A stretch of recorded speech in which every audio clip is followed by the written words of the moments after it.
Welcome everyone.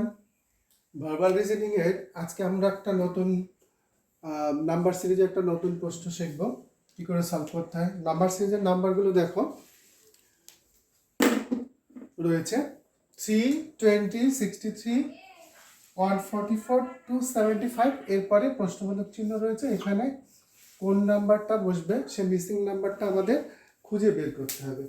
তো এর জন্য আমাদের যেটা করতে হবে, তো নাম্বারগুলো যদি আমরা দেখি, দেখো এটা গুণিতক হারে বেড়েছে কিনা। এখানে যদি আমরা দেখি 3 গুণ করলে 3 6 গুণ করলে 3 6 18, 2 যোগ করলে হয়ে যাচ্ছে 3 কুড়ি 60, 3 যোগ করলে হয়ে যাচ্ছে। তারপরে কিন্তু গুণিতক হারে বাড়েনি। আবার নাম্বারগুলো কোনো পূর্ণ বর্গ সংখ্যা কিংবা পূর্ণ ঘন সংখ্যা এটা যদি হয়, কিন্তু বাকিগুলো কিন্তু তা না, কিন্তু পূর্ণ বর্গ কিংবা পূর্ণ ঘন সংখ্যার কাছাকাছিও কোনো সংখ্যা নয়। তাহলে এটার এই মিসিং নাম্বারটা বের করার জন্য আমরা কি করব, তাহলে আমরা একটা কাজ করি, ডিফারেন্সগুলো দেখি এর মধ্যে কত কত ডিফারেন্স রয়েছে প্রত্যেকটা প্রথম নাম্বারের সাথে তার পরবর্তী নাম্বারের।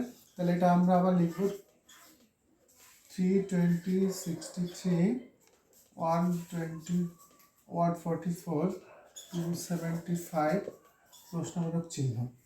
তাহলে আমরা এই দুটোর মধ্যে ডিফারেন্স বা গ্যাপ কত আছে সেটা দেখি। এখানে রয়েছে তোমার 17 বা 17, এই দুটোর মধ্যে রয়েছে 43 বা 43। এই দুটো সংখ্যার মধ্যে গ্যাপ রয়েছে হচ্ছে 81, 81। এই দুটো সংখ্যার মধ্যে ডিফারেন্স বা গ্যাপ রয়েছে 131, 131। তাহলে পরের গ্যাপটা কি হবে, আমরা কি করে এটা বের করব। তাহলে একটা কাজ করি, এখানে কিন্তু এখান থেকে আমরা কিছুই বুঝতে পারছি না। 17, 43, 81, 131। একটা কাজ করি, এই সংখ্যা দুটোর ডিফারেন্স বের করি। তাহলে এখানে 17, 43 এর ডিফারেন্স হবে হচ্ছে, গ্যাপ রয়েছে এখানে হচ্ছে 26। এই দুটো ডিফারেন্স বের করলে আমরা পাবো হচ্ছে 43 আর 81 মধ্যে পাবো হচ্ছে 38 বা 38। আর এই দুটো সংখ্যার মধ্যে ডিফারেন্স আসবে হচ্ছে 50, 50। তো এবার দেখো এরপরেরটা আমরা জানি না। এখানে কিন্তু আমরা একটা কমন ডিফারেন্স পেয়ে যাচ্ছি। এই দুটো সংখ্যার মধ্যে ডিফারেন্স হচ্ছে 12 বা 12। এই দুটোরও তাই, এই দুটোরও হচ্ছে 12। তাহলে আমরা এখান থেকে বুঝতে পারছি যে পরের যে সংখ্যা তার সাথেও কিন্তু ডিফারেন্স এই 12 বা 12ই হবে। তাহলে আমরা এই 12, এই 50-এর সাথে যদি 12 যোগ করে দিই তাহলে কত পাবো, 62। তাহলে আমরা এখানে বসাবো 62। তাহলে 62 হলো। এবার কি করব, এই 131 এর সাথে এই 62 এটা আমরা যোগ করে দিই।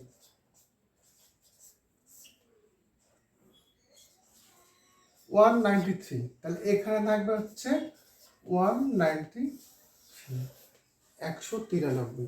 এইবারে আমরা কি করব, তাহলে আলটিমেটলি 275 এর সাথে 193টা যোগ করে দেব। তাহলে 275 এর সাথে আমরা যোগ করব 193, 193। তাহলে হচ্ছে 8, 6, 4। তাহলে এই প্রশ্নবোধক চিহ্ন জায়গায় আমরা যে সংখ্যাটা মিসিং নাম্বারটা সেটা পেলাম হচ্ছে 468। তাহলে আমাদের এখানে যে অপশনগুলো রয়েছে তার মধ্যে এখানে অ্যান্সার হবে হচ্ছে অপশন বি।